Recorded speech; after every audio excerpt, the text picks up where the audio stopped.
ભક્તિરતો નિત્યમ શિવશાસ્ત્રપરાયણ શિવભક્તિરતો નિત્યમ શિવશાસ્ત્રપરાયણ. દધીચી નામ વિપ્રોયો. દધીચીની કથા છે. દધીચી નામના ઋષિ હતા, વિપ્ર બ્રાહ્મણ હતા. ધર્મિષ્ઠો ધર્મ વેદ પારગ. ધર્મિષ્ઠ હતા, ધર્મમાં નિષ્ઠા હતી. ધર્મમાં નિષ્ઠા રાખવી બહુ અઘરી છે. થોડુંક આપણું લેવલ વધી જાય એટલે ધર્મને આપણે કોષવા માંડીએ કે નહીં, આમ ન હોવું જોઈએ, આમ હોવું જોઈએ. ધર્મમાં લાંબા સમય સુધી નિષ્ઠા રાખવી બહુ અઘરી છે, દ્રઢતા રાખવી. અને વેદ પારગ, વેદોના નિષ્ણાંત હતા. અને આ વેદોના નિષ્ણાંત હતા. એ દધીચીના 4 પુત્રો હતા. અને આ જે 4 પુત્રો હતા એ ફક્ત ને ફક્ત શિવજીની ઉપાસના કરતા હતા. એના પિતાજીએ એને મંત્ર જ આપ્યા હતા, ઓમ નમઃ શિવાયનો મંત્ર. અને ઓમ નમઃ શિવાયનો મંત્ર આપ્યો છે એટલું નહીં, આ બંને સતત ને સતત દધીચી એના બાળકોને શિવ વિશે સમજાવતા હતા. દધીચીથી મોટો શિવ ભક્ત કોઈ છે જ નહીં. દધીચીએ શિવની સેવા, જે યજ્ઞ થયો હતો, જે દક્ષનો યજ્ઞ, એમાં દધીચી એકે જ વિરોધ કર્યો હતો. બાકી એક પણ દેવતાઓ બોલ્યા નહીં કે મારા ઈષ્ટનું અપમાન થાય, આ યજ્ઞમાં હું રોકાઈ જ ન શકું. બીજા બધા રોકાણા થઈ, યજ્ઞમાંથી બહાર નીકળી ગયા. દધીચીને મોટું સ્થાન આપવામાં આવ્યું હતું, પણ મારા ઈષ્ટને સ્થાન નહીં, ત્યાં હું પણ ન રોકાવ. એટલે દધીચી નીકળી ગયા હતા. એના 4 પુત્રો અને 4 પુત્રો ભગવાનનું ભજન કરતા હતા. શિવ ભક્તિ રતો નિત્યમ, નિત્ય શિવની ભક્તિ મારે. અને શિવશાસ્ત્ર પરાયણ, શિવજીના શાસ્ત્ર પરાયણ, શિવજીના આગમ નિગમ બધા વાંચે. અને પોતે શિવમય રહેતા એક દિવસ કોઈ એને આવીને પ્રસ્તાવ મૂક્યો કે સાચી શિવ ભક્તિ કેમ થાય, શિવનું શાસ્ત્ર શું જણાવે છે, આગમ નિગમ શું કહે છે, શિવની ભક્તિ કેવી રીતે થાય, અમને સમજાવવા માટે તમે આવશો અમારા વિસ્તારમાં. જે લોકો વિનંતી કરવા માટે આવ્યા હતા એ વિસ્તાર બહુ દૂર હતો.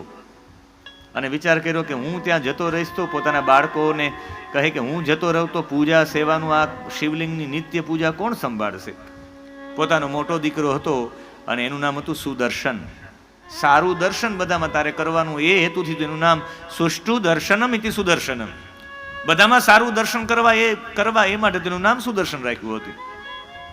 એના દીકરાને કહ્યું કે તું હવે ભગવાનની સેવા કરજે, કદાચ શિવરાત્રિના દિવસે હું પહોંચી નહીં શકું, અને શિવરાત્રિના દિવસે તારે પૂજન કરવાનું, આ ક્રમ તારે સાચવવાનું. ને શિવરાત્રિમાં જે વ્યક્તિઓ છે એને બીજું કંઈ થઈ શકે કે ન થઈ શકે, પણ સાચો શિવ ભક્ત છે એને શિવરાત્રિના દિવસે મહાદેવજીનું પૂજન કરવું જોઈએ, એ સાચો શિવ ભક્ત. બીજા કોઈ દિવસો શિવરાત્રિમાં ગમે એટલું આડાવડું થાય, પણ શિવ ભક્ત હોય શિવજીની પૂજા કરે. એમાં પણ 4 પ્રહરની પૂજા શિવ ભક્તોએ કરવી. જો તમે શિવરાત્રિમાં જાગરણ ન કરી શકો, તમે શિવ ભક્ત કહેવાના અધિકારી નથી. એક જ રાત્રિ જાગવાની છે, 4 પ્રહરની પૂજા ફરજિયાત. જે વ્યક્તિ 4 પ્રહરની પૂજા જેમને કરવી હોય એના માટે બતાવ્યું છે. 4 પ્રહરમાં અલગ અલગ મંતવ્ય બતાવ્યા છે. પહેલો પ્રહર ચાલુ થાય 6 થી 9 માં શિવ પૂજાનું. સાંજનો સૂર્યાસ્ત થાય 6 વાગે પહેલો પ્રહર ચાલુ થાય, ત્યારે 5 બ્રાહ્મણોને બોલાવવાના. 5 બ્રાહ્મણોને ઓમ નમઃ શિવાયના પંચાક્ષરના જપ કરવા માટે બેસાડી દેવાના. શિવજીનો અભિષેક કરવો, ને એ સમયે બ્રાહ્મણોની હાજરીમાં એ જ્યારે જપ કરતા હોય ત્યારે એનો જપ ચાલુ હોય ત્યારે તમે કાળા તલથી તમારે શિવજીનું અર્ચન કરવાનું. અભિષેક સાથે શિવજીનું કાળા તલથી અર્ચન કરવું. પહેલા પ્રહરની પૂજા 5 બ્રાહ્મણોને શિવ પંચાક્ષરનો મંત્ર ઓમ નમઃ શિવાય 5 બ્રાહ્મણો જપતા જ રહેવા જોઈએ. એ સતત જપ કરે, એક બાજુ રુદ્રાષ્ટાધ્યાયનો પાઠ થાય, એક બાજુ તમારું અર્ચન થાય ને અભિષેક થાય. પહેલું પ્રહર પૂરું થાય. પછી 9 થી 12 તમારે તલ, જવ, કમળના પુષ્પ આ 3થી પૂજન કરવાનું. અભિષેક થાય ને, એ અભિષેક થાય ત્યારે તમારે તલ પણ પધરાવાના, જવ પણ પધરાવાના અને કમળ પણ પધરાવાના. અને શિવજીનું પૂજન પૂરું થાય, રુદ્રી પૂરી થાય ત્યારે તમારે બીજું પ્રહર પૂરું થાય ત્યારે તમારે ભગવાનને અર્ઘ્ય આપવાનું. અર્ઘ્ય એટલે જે લોકો સંધ્યા કરતા હોય બ્રાહ્મણો, એ સૂર્યને અર્ઘ્ય આપવા માટે એક તાંબાનું લાંબુ પાત્ર હોય અને એ અર્ઘ્યની અંદર અર્ઘ્ય, ધ નહીં ઘ, અર્ઘ્ય, અને એની અંદર જલ ભરવાનું અને એ જલની અંદર લીંબુ પધરાવવાનું અને બીજોરું પધરાવવાનું. મહાદેવજીના ચરણોમાં એ લીંબુ અને બીજોરું પધરાવવાનું જલ સાથે, એને અર્ઘ્ય કહેવામાં આવે છે. બીજું પ્રહર પૂરું થાય 9 વાગે એ પેલા થઈ જવું જોઈએ, પછી 9 થી 12 થઈ જાય, પછી 12 થી 3 ત્રીજું પ્રહર ચાલુ થાય. ત્યારે મહાદેવજીનું અર્ચન કરવાનું, પણ મહાદેવજીને 2 વસ્તુ ધરાવવાની. મહાદેવજીને ઘઉંનો પકવાન અને માલપુઆ મહાદેવજીને ધરાવવાના, અને દાડમથી અર્ઘ્ય આપવાનું. જલ ભરી રાખવાનું, એમાં દાડમ રાખવાનું, દાડમથી અર્ઘ્ય આપવાનું. મહાદેવજીને જેને મનોકામના પૂર્ણ કરવી હોય એ વ્યક્તિ મંગળવારના દિવસે દાડમના રસથી મહાદેવજીનો અભિષેક કરે. મહાદેવજી સૌથી વધારે પ્રસન્ન થાય, કારણ કે દાડમ ભગવતીને પ્રિય છે, અને ભગવતીને પ્રિય છે એના એ ફળથી તમે અભિષેક કરો એટલે શિવ શક્તિ બંને પ્રસન્ન થઈ જાય. એટલે દાડમથી એને અર્ઘ્ય આપવાનું, અને 3 ગણા જપ કરવાના. પહેલા પ્રહરમાં જેટલા જપ કર્યા હોય એનાથી 5 બ્રાહ્મણો તો રાખવાના જ. બીજા પ્રહરમાં બ્રાહ્મણ કહેવાનું તમે જેટલા જપ કર્યા બીજા પ્રહરમાં 2 ગણા કરવાના. ત્રીજા પ્રહરમાં 3 ગણા કરવાના બ્રાહ્મણોને. જો બ્રાહ્મણો તો 5 જપ માટે અલગ જ રહેવા જોઈએ. અને ચોથું પ્રહર થાય ત્યારે 7 ધાન્યથી અર્ચન કરવું, 7 ધાન્ય પધરાવાના. આ 7 ધાન્ય છે. 7 ધાન્યમાંથી તમે સતત એની સાથે સંપર્કમાં રહો. પૃથ્વી, જલ, તેજ, વાયુ ને આકાશ, 5 ધાન્યોમાં, એ 7 ધાન્યોમાં 5 તત્વ છે. તમારા શરીરમાં કોઈ તત્વ ઘટતું હોય તો એનો સંપર્ક કરો, એટલે તમારા શરીરમાં એ તત્વ આવી જાય. તમારા શરીરમાં ક્યારેય પણ દુખાવો થતો હોય, ક્યારે અનુભવ કરજો, બહુ દુખાવો થતો હોય, તમે ખાલી સરસવના દાણા છે ને હાથમાં ખાલી આમ કરજો, આમ દબાવીને કરજો, તો શરીરમાં મોટા ભાગની જે મનોવૃત્તિ છે, નેગેટિવ ઓરા તત્કાલ દૂર થઈ જશે. એટલે તો પૂજા કરે પેલા આપણે સરસવ હાથમાં રખાવે આમ, પછી બધી દિશામાં આમ પધરાવડાવે છે. સરસવને જ્યારે તમે દબાવો, સરસવનું તેલ આજે પણ સૌથી શ્રેષ્ઠ તેલ છે. આપણે એની સુગંધ નથી ગમતી, આપણે બધાય મગફળીમાં છે, બાકી સરસવનું તેલ સૌથી સારું. યુપીમાં, વારાણસીમાં કોઈ પણ વ્યક્તિને હાથ દુખતો હોય તો સરસવનું તેલ લગાડે, કાન દુખતો હોય સરસવનું તેલ પધરાવે, નાક દુખતો હોય નાકમાં સરસવનું તેલ પધરાવે, માલિશ સરસવના તેલથી, બધું જમવામાં સરસવ. નેગેટિવ ઓરા દૂર થઈ જાય. આ ધાન્યો છે એ આપણા શરીરમાં 5 તત્વ પૂરું પાડે. જેના શરીરમાં જલ તત્વ ઘટતું હોય ચોખાનો સ્પર્શ કરી રાખે, ચોખામાંથી આકાશ તત્વ અને જલ તત્વ બંને પ્રાપ્ત થાય. એટલે બધા ધાન્યો છે એ ધાન્યો 7 ધાન્યો અર્પણ કરવાના. અડદ, કાંગ, મગ, અને ભગવાનને અડદના વડા ધરાવવાના, અને બીલીપત્રના 1000 બીલીપત્રથી, સહસ્ત્ર નામથી 1000 બીલીપત્ર અર્પણ કરવા. એમ 4 પ્રહર પૂજા પૂરી થાય, અને છેલ્લે બીલાથી અર્ઘ્ય આપવાનું. આવું પૂજનનો ક્રમ સમજાયો કે દીકરા તારે આ રીતે કરવાનું, આમાં કંઈ ભૂલ ન થાય. દધીચી શિવશાસ્ત્ર સમજાવવા માટે બીજા અન્ય પ્રદેશમાં જતા રહ્યા, અને પોતાના દીકરાને આ સેવા સોંપી છે. અને આ સુદર્શન તો સારો હતો, પણ એની પત્ની હતું, એનું નામ હતું દુકુલા, દુષ્ટ કુળવાળી, એનો અર્થ એવો થાય. અને રાત્રિના સમયે જ્યારે પ્રથમ પ્રહર પૂરું થયું ને બીજા પ્રહર માટે પોતે ઘરે ગયા, તો એ સમયે બ્રહ્મચર્ય પાલન ન કરી શક્યા, અને એ સમયે ત્રીજા પ્રહરના પૂજનનો સમય થઈ ગયો. એટલે એ અપવિત્ર અવસ્થામાં એણે મંદિરમાં પ્રવેશ કર્યો.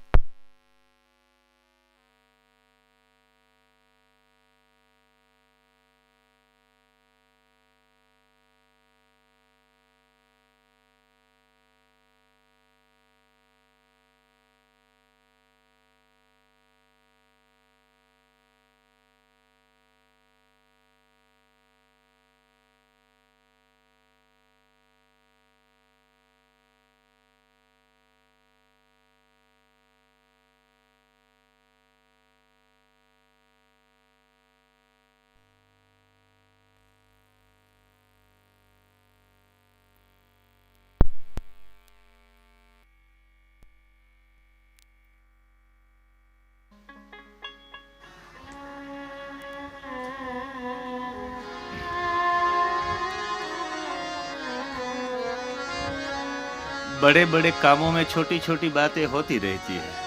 लाइट जाए तो एમાં કઈ મૂંઝાવાની જરૂર નથી, તો જાય ને આવે પાછી.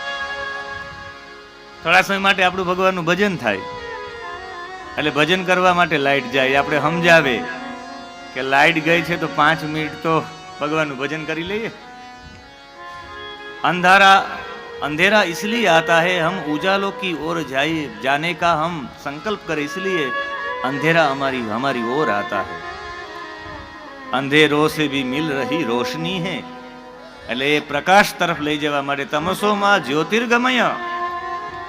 એટલે અહીંયા એને અપવિત્ર અવસ્થામાં સંગ કરી અને પણ સ્નાન કર્યા વિના પોતે એ શિવરાત્રી જેવા પવિત્રમાં સમય થઈ ગયો હતો, એટલે અપવિત્ર અવસ્થામાં એને પ્રવેશ કરી લીધો છે.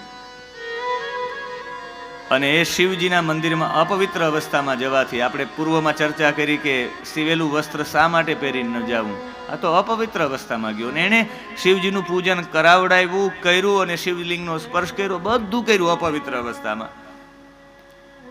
પોતાના સ્ત્રીનો સંગ કરી આવી વિના સ્નાન વિના એ જ વસ્ત્રો સાથે.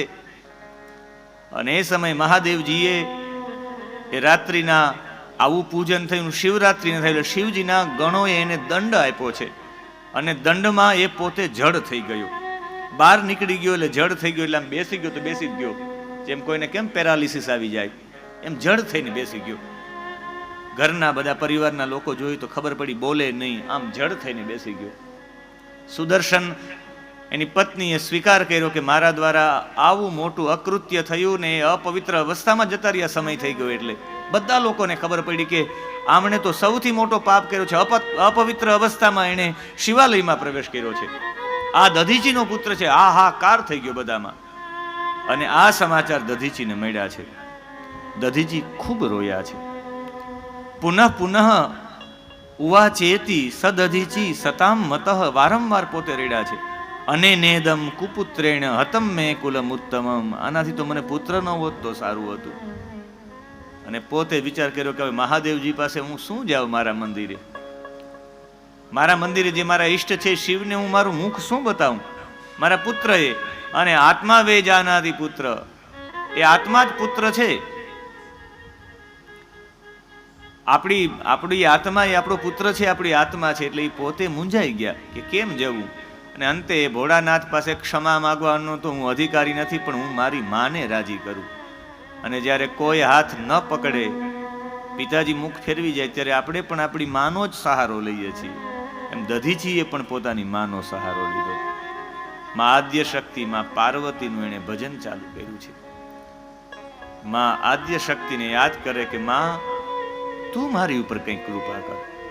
જો તારી કૃપા નહીં થાય માં, તો હું ખરા અર્થમાં હું મૃત્યુને પ્રાપ્ત થઈ જાય. અને એણે પોતાના માતાજીને પ્રસન્ન કરવા માટે જગદંબિકાનો જપ કર્યો છે. અને જ્યારે જ્યારે પણ ભગવતીને તમે પ્રેમથી યાદ કરો ત્યારે જગદંબા આવે છે. અને જગદંબા પ્રગટ થયા. જગદંબા કહ્યું, દધીચીને કહ્યું કે માગો શું જોઈએ. કહ્યું કે માં, મારા પિતાજી એ દુઃખી ન થાય, મારા દીકરાએ આવો દોષ કર્યો છે, એના માટે મારા દીકરા ઉપર કંઈક કૃપા કરો. મારો દીકરો જડ બની ગયો છે. દરેક બાપને એના દીકરાની ચિંતા હોય. ત્યારે માએ કહ્યું કે જાઓ તમારા દીકરાને લઈ આવો. અને સુદર્શન જે જડ બની ગયો હતો એ દીકરાને લઈ આવ્યા છે મા પાસે. માએ એને ખોડામાં બેસાડ્યો. માએ ખોડામાં બેસાડીના મસ્તક ઉપર તિલક કર્યું છે, ગોળ કંકુનું તિલક કર્યું છે. એને સ્નાન કરાવ્યું છે, એને જનોઈ પહેરાવી છે. અને એને શિવ ગાયત્રીનો મંત્ર આપવામાં આવ્યો છે કે હું તને શિવ ગાયત્રી આપું છું, આ મંત્રનો તારે જપ કરવાનો. આજથી તું મારા બાળક તરીકે, તું મારો દીકરો છે, તને બટુક નામ આપવામાં આવશે. અને આ સુદર્શનને પોતાનો બટુક, પોતાનો બાળક બનાવ્યો. અને કહ્યું કે તે તપમાં તું અધમ થયો છે, એટલે તપ અધમ, એટલે તપોધમ થયું ને એમાંથી તપોધમમાંથી તપોધન થયું. આજે પણ તપોધન નામના બ્રાહ્મણો છે. અને એમને શિવ ગાયત્રીનો ઉપદેશ આપીને કહ્યું કે હવે તમે જે પણ છો એ તમારી જે પણ ભૂલ થઈ, પણ હું ભોળાનાથ પાસે જઈને તમારી માફી માંગુ છું. અને ભોળાનાથ પાસે જઈને કહ્યું કે આમની ઉપર એટલી તો કૃપા કરો. ત્યારે મહાદેવજીએ પણ કૃપા કરી કે હું આમને આજથી મારો ચંડ બનાવી નાખું છું, મારો ગણ બનાવી નાખું છું. અને કહ્યું કે સુદર્શન, આજ પછી તું મારો બટુક કહેવાય અને તું શિવ પૂજા તું જ ઉતારી શકીશ. અને સુદર્શનની પરંપરામાં જે થયા એ બધા જેટલા પણ થયા એ બધા શિવજીની પૂજા, શિવ પૂજા તુતે પૂર્વમ ઉતાર્યા નાન્યથા પુનઃ. આજે જેને આપણે ગોસાઈ બાલકો કહીએ છીએ, અતિત સાધુ કહીએ છીએ, એના પૂર્વજો બધા બટુક હતા. અને તમારા વિના કોઈ પૂજા ઉતારી ન શકે. અન્યેષામ નાધિકારોસ્તિ શિવસ્ય વચનાદિહ. બીજા કોઈનો અધિકાર શિવ પૂજન ઉતારવા માટે નહીં થાય. પણ એક નિયમ બતાવ્યો છે કે તમારે એટલી વસ્તુ કરો તો જ તમે શિવ નિર્માલ્ય લઈ શકો. થાળામાં હોય ને એ અધિકાર બીજા કોઈનો ન થાય, આ બટુકો નો થાય. એ ચંડનો અધિકાર છે. બટુકોને કહ્યું કે એટલી વસ્તુ કરે એ જ શિવ નિર્માલ્ય ગ્રહણ કરી શકે. એક એ જેના કપાળમાં ભસ્મ જ લાગેલી હોવી જોઈએ, અને બરાબર વચ્ચે ખાલી ભસ્મ નહીં, વચ્ચે માતાજી કહે કે મારું તિલક હોવું જોઈએ. વર્તુલમ તિલકમ. રોજ માટે એને ત્રિકાળ સ્નાન કરવાનું, અને ત્રિકાળ સ્નાન કરીને ત્રિકાળ સંધ્યા કરવાની. અને સંધ્યામાં શું કરવાનું? શિવ ગાયત્રી જે આપેલી છે, જે સાક્ષાત માં ભગવતીએ શિવ ગાયત્રી આપી હતી, એ શિવ ગાયત્રીનો તમારે જપ કરવાનો. ત્યારે તમે શિવ નિર્માલ્યના અધિકારી બની શકો. તિલકમ વર્તુલમ કાયમ સ્નાનમ કાર્યમ સદા ત્વયા શિવ સંધ્યા ચ કર્તવ્યા ગાયત્રી ચ તદીયકા. ગાયત્રી ચ તદીયકા. જે માં ભગવતી આપેલી ગાયત્રી છે, એ રોજ માટે ત્રણેય સંધ્યામાં ગાયત્રી કરવી. આપણે તાલીઓના નાદથી સ્વાગત કરશું. પૂજ્ય બાપજી પધાર્યા છે, જે મુંબઈમાં રહે છે ને સારા ભાગવત પ્રવક્તા છે. ભાગવતની સેવા સાથે સાથે વિશ્વનાથ સંસ્કૃત મહાવિદ્યાલય જામખંભાળિયા રસ્તામાં વાડોદરા પાસે આવે છે, એક વિદ્યાલય પણ ચલાવે છે. અને સૌથી મોટો પરિચય તો એ છે કે અમે આ ફોટો જે લગાડ્યો છે ને, અમે કૈલાસ 10 દિવસ કૈલાસમાં રહ્યા છે, ને એ એમના સાક્ષી છે. એ 10 દિવસમાં 9 દિવસ કૈલાસમાં માનસરોવરના કિનારે એક પણ એવો દિવસ નથી થયો જે દિવસે મેં માનસરોવરમાં સ્નાન ન કર્યું હોય.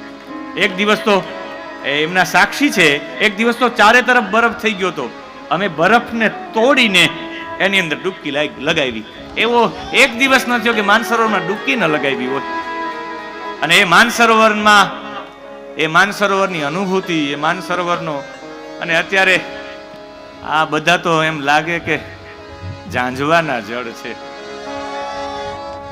ખરા અર્થમાં તો સાચા મોતી ત્યાં માનસરોવરમાં હંસલાઓ ચરે છે.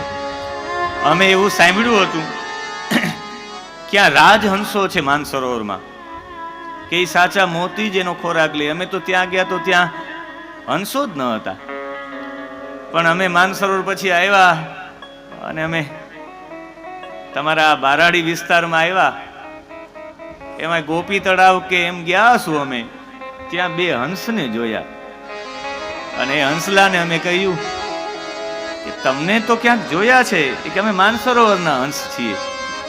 Welcome to Saurashtra, welcome to Gujarat, સારું તમે પધાર્યા છો. પછી મને ઓચિંતું યાદ આવ્યું કે રાજહંસોનો તો સાચો ખોરાક સાચા મોતી છે, તમે તમારું જમવાનું અહીં શું થાય? ત્યારે રાજહંસોએ જવાબ આપ્યો કે કોઈ પવિત્ર માણસો એના મુખમાંથી શબ્દો બોલે નહીં, અમારા માટે સાચા મોતી છે, અમારો ખોરાક એ છે. એટલે એક કોઈ ઓલા હંસોની વાત નથી, આ હંસોની વાત છે.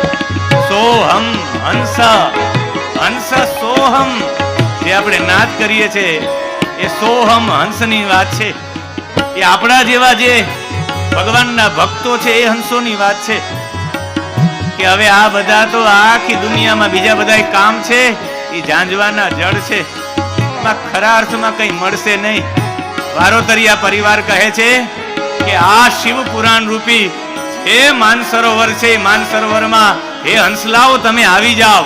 કોઈ દૂરથી, કોઈ દૂર દૂર ગામથી, કોઈ સુરેન્દ્રનગરથી, કોઈ વાથી બધા હંસલાઓ એટલા દિવસ સુધી આ 9 દિવસના આ માનસિક માનસરોવરમાં પધાર્યા છે. એમ આપણા આ માનસરોવરમાં રોજ કોઈ ને કોઈ હંસો આવે છે. અને આ જે હંસો છે, આ જે બધા સાધકો છે, એ એ બધાને સાચો ખોરાક કોઈ આવા સંત પુરુષો આવીને શબ્દો બોલી જાય એ એના માટેનો ખોરાક છે. આ તો જાજવાના પાણી આશા જૂઠી રે બંધાણી મોતીડા નહીં રે મળે હંસલાલો ને હવે મોતીડા નહીં રે જડે હંસલાલો ને હવે મોતીડા નહીં રે જડે. એટલે સાચા મોતી, સાચું જીવન. આ બીજું બધું છે એ તમને આમ દૂરથી સારું લાગશે કે પાણી છે પાણી છે, પણ નજીક જાશો એટલે એક પણ એવી બાબત નથી જેને તમે દીર્ઘકાલ સમય સુધી તમે એમાં આનંદ માણી શકો. તમે શ્રીખંડ કેટલી વાર ખાઓ? 1 વાર, 2 વાર, 10 વાર. અંતે શ્રીખંડથી પણ કંટાળો થશે. લાંબા સમય સુધી તમારી સાથે શ્રીખંડ નથી ટકવાનું. પણ મને બતાવો, આ કથાઓ હજારો વર્ષથી ચાલી આવે છે, તોય આજે પણ એ કથામાં આનંદ આવે. આ સાચા મોતી છે. બાકી બીજું બધી ક્રિયાઓ એ ઝાંઝવાના જળ છે. એટલે તમને પુરાણકાર વ્યાસ નારાયણ, આપણા ઋષિઓ મનીષીઓ વારંવાર બોલાવે, વારંવાર કહે છે કે આ બધું છોડો, તમે કથામાં આવો. આ કથા દ્વારિકામાં એવા માટે કરવામાં આવી છે કે સાચા હંસો છો, તમે આવો, અહીંયા તમને શિવ પણ મળશે ને તમને અહીંયા દ્વારિકાધીશ પણ મળશે, હરિ ને હર બેય મળશે. એટલે દ્વારિકામાં કથા આવાહન કરે છે. ધીમે ધીમે પ્રીતિ કેરો દીવડો પ્રગટાવ્યો. ધીમે ધીમે ધીમે ધીમે પ્રીતિ કેરો દીવડો પ્રગટાવ્યો. ઇન રામ નામ રખો પાગી ચુંદડી માં ઢાક્યો. વાયરો વાયો રે ભેકાર માથે મેહુલિયા માર દેવડો નહીં રે ગુજે. હંસલાલો ને હવે મોતીડા નહીં રે જડે. હંસલાલો ને હવે મોતીડા નહીં રે. એક સુદર્શન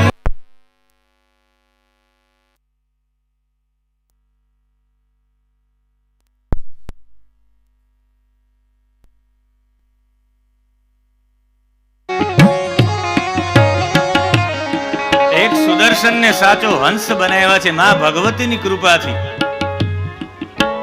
ભગવતી કહ્યું કે તને આ બધો અધિકાર મળે, તું મારો બટુક થા, પણ ભગવાનનો બટુક થવા પહેલા, એ પૂજા ઉતારવાના અધિકાર થતા પહેલા તારે સૌથી પહેલા ત્રિપુંડ કરવું પડશે. અને એની વચ્ચે તિલકમ વર્તુલમ કાર્યમ સ્નાન કાર્યમ સદા ત્વયા નિત્ય સ્નાન, અને ત્રિકાળ સંધ્યા કરવી પડશે. એ શિવ સંધ્યા. શિવ સંધ્યા ચ કર્તવ્યા ગાયત્રી ચ તદીયકા, તને આપેલી છે શિવ ગાયત્રી જપતી. એટલે શિવ ગાયત્રીનો નિત્ય જપ કરવો જોઈએ ને એને પોતાના પુત્ર તરીકે રાખવામાં આવ્યો, અને એ સુદર્શન બટુક તરીકે ઉત્પન્ન થયા. એવી શતરુદ્ર સંહિતાને વિરામ કરીએ, અને શતરુદ્ર સંહિતા પછી કોટી રુદ્ર સંહિતા. કરોડો રુદ્રની કથા જેમાં છે, કરોડો રુદ્રનું કથાનું સંકલન જેમાં છે. સંહિતા એટલે સંકલન.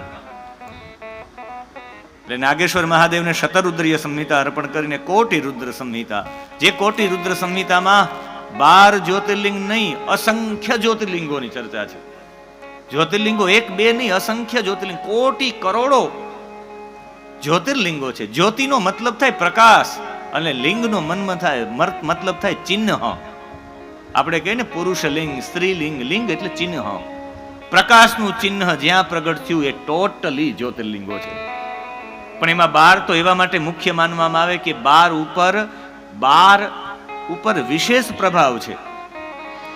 અને 12 જ્યોતિર્લિંગ આપણે આમ જોવા માટે જઈએ તો 12 જ્યોતિર્લિંગમાં 9 ગ્રહોનો પ્રભાવ છે. એટલે તો 12 જ્યોતિર્લિંગની તમે ને હું ચર્ચા કરતા હોય છે. 12 જ્યોતિર્લિંગ સ્તોત્ર લગભગ લોકોને મુખે હશે. સૌરાષ્ટ્રે સોમનાથં ચ શ્રીશૈલે મલ્લિકાર્જુનમ ઉજ્જૈન્યામ મહાકાલમ ઓમકારમ મમલેશ્વરમ. એ આખી ચર્ચાઓ બધી રીતે આપણે બધાને કંઠસ્થ હશે. પણ એ 12 જ્યોતિર્લિંગમાં સૌથી પહેલું જ્યોતિર્લિંગ તમને ને મને પ્રાપ્ત થયું છે, આપણે બધાને, અને એ જ્યોતિર્લિંગ છે સોમનાથ. અને એ સોમનાથના જ્યોતિર્લિંગ છે, સોમનાથનું જ્યોતિર્લિંગ માં સૌથી વધારે જો પ્રભાવ હોય તો એ ચંદ્ર નામના ગ્રહનો પ્રભાવ સોમનાથ જ્યોતિર્લિંગ ઉપર છે. જેનો ચંદ્ર દૂષિત હોય એને સોમનાથમાં જવું જોઈએ. મેં તો એક બહુ મોટા યોગી છે અને યોગીએ હમણાં એક વિશ્લેષણ કર્યું છે. એનું કહેવું છે કે મહાદેવભાઈ, જે લોકોને નક્ષત્રનો દોષ હોય એ વ્યક્તિઓએ પૂનમના દિવસે સોમનાથ આવવું જોઈએ. પૂર્ણિમાના દિવસે ચંદ્રમાની કલા પૂર્ણ હોય ત્યારે ચંદ્રને મળવા માટે એની પત્નીઓ આવે. 27 પત્નીઓ છે એની. આ 27 નક્ષત્રો એની પત્ની છે. ઉત્તરા, ફાલ્ગુની, રોહિણી, અશ્વિની. એ આકાશ મંડળમાં એ સોમનાથના એક ક્ષેત્રમાં એ 27 નક્ષત્રો આકાશમાં એની પ્રદક્ષિણા કરતા હોય છે ચંદ્રમાની. અને ચંદ્રમા પૂર્ણિમાના દિવસે એની પૂર્ણતા પ્રાપ્ત થાય એટલે ભગવાનને થેન્ક્સ કહેવા માટે સોમનાથમાં આવે. ત્યાં એની કલાઓ પૂર્ણ થઈ હતી. દરેક જ્યોતિર્લિંગ છે, દરેક જ્યોતિર્લિંગના એક ઉપજ્યોતિર્લિંગ પણ છે. સોમનાથ છે તો સોમનાથનું ઉપજ્યોતિર્લિંગ છે, ઉપલિંગ છે અન્નકેશ્વર. મહીસાગર નદીના કિનારે આવેલું છે અન્નકેશ્વર. મલ્લિકાર્જુનમ નામનું જ્યોતિર્લિંગ છે, તેનું ઉપજ્યોતિર્લિંગ છે રુદ્રેશ્વર. ભરૂચમાં છે, ભૃગુ કચ્છમાં. મહાકાલેશ્વર છે તો ઉજ્જૈનમાં છે તો એનું ઉપજ્યોતિર્લિંગ છે. ત્યાં ન પહોંચી શકે કોઈ તો નર્મદાના તટ ઉપર દુગ્ધેશ્વર મહાદેવનું મંદિર છે, ઉપજ્યોતિર્લિંગ છે. જે ઓમકારેશ્વર ન પહોંચી શકે એ કરદમેશ્વર પહોંચે બિંદુ સરોવરમાં. આપણે પાટણ, સિદ્ધપુર, ત્યાં ઉપજ્યોતિર્લિંગ છે. અને કોટી રુદ્ર સંહિતામાં કહ્યું છે કંઈ ન કરીએ તો એ ખાલી જ્યોતિર્લિંગના નામો લઈ લે તો એની ઉર્જા પ્રાપ્ત થઈ જાય છે. સૌરાષ્ટ્રે સોમનાથં ચ